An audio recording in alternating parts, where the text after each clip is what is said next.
И гледай какво става, реакцията стабилно тече. И се надул като баскетболна топка.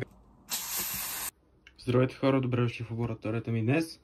От тези измити черупки от яйца и този оцет ще направим калциев ацетат, който много добре ще ни помогне като тор за тези неща, които посадихме в предишното видео. Ето ягодките вече растат. Май се вижда, май. Абе зеленичкото, да. Та, от предишното видео, което ги посадихме, ето ако искате го гледате тук, където излезе. Така, първо, то е 6%, 700 мл, а това, общо взето за 700 мл 6% оцет, ще ни трябва 21 грама варовик, което в случая ще го вземем от черупките от яйца и ще си направим хубава тор. Ето го кантарчето, на което ще измерим 21 грама от черупките. После ще ги смеляме тук и ще ги смесиме с 700 мл оцет в ето тази празна бутилка. Това ще ни е реакторът. Така, нека да започваме. Така, включваме го и да започнем с яйцата. 17 грама, още малко.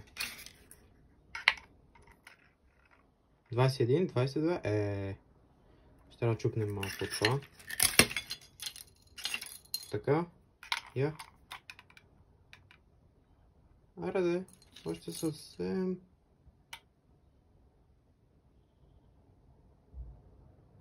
Мъничко. Да има. Окей, това са 21 грама. Тези на страна. Сега тези 21 грама ще ги смеляме в това хаванче.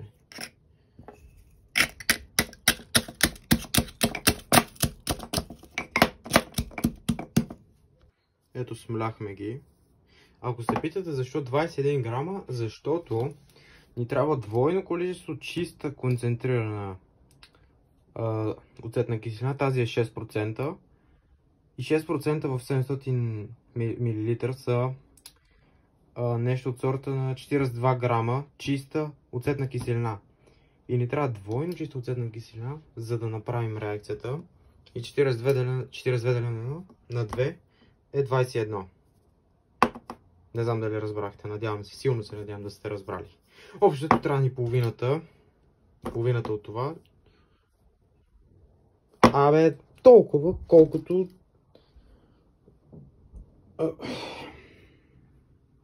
Разбрахте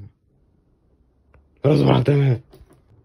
Така, сложихме ги, сега ще ги пренесем тук в реакторът.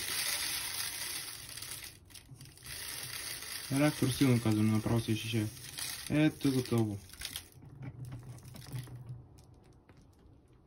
Мисля.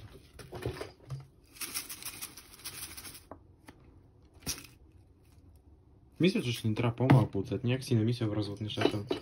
Абе ще сложи оцет, докато не се разгради всичко. Нали? I guess. Погледнете, отделят се балончета от въглероден диоксид, което означава, че се случва реакцията. И сега ще добавим останалия оцет. И сме готови. Изсипахме целия оцет. И гледай какво става, реакцията стабилно тече. Вижте как се дигат нагоре и слизат надолу. Защото въглеродният диоксид се залепя за тях и ги качва нагоре. И тази пяна отгоре също е въглероден диоксид. Та след малко ще се разгради всичко и би трябвало да има чист калциев ацетат. И сега ако затворим бутилката, ще се надуе и ще гръмне. Правим го, аре.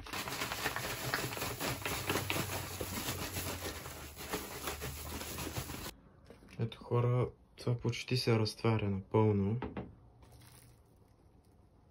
И е доста надуто, вижте. Та хора, сега ще ви кажа какво става. Общо взето, две думи, минаха един бог знае колко дена, може би месец. И го бях зарязал ето това. И общо зато каквото е реагирало, каквото е имало да реагира, вече е реагирало. И се надуло като баскетболна топка. Така че знам какво искате да направя. И ще го направя.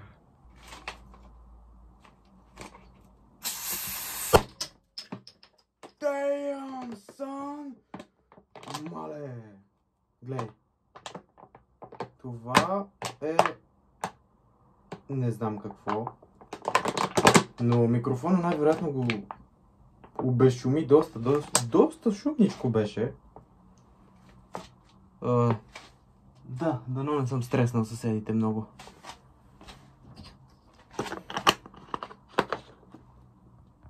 И вече като го освободихме вече от този затвор по налягане, гледай, то продължава да се поддува гъдта мръсна. Като го освободихме, сега е време да го филтрираме. Да, защото както виждате има много глупости вътре. С филтри за кафе. Ето я филтърната хартия. Ще направим сега в една фуника ще я сложим, нали така, и тя ще филтрира разтвора. В тази фуника по-конкретно.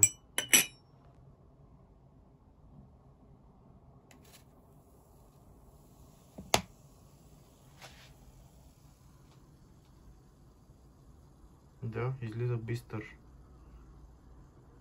Няколко пъти ще го филтрираме за всеки случай да е.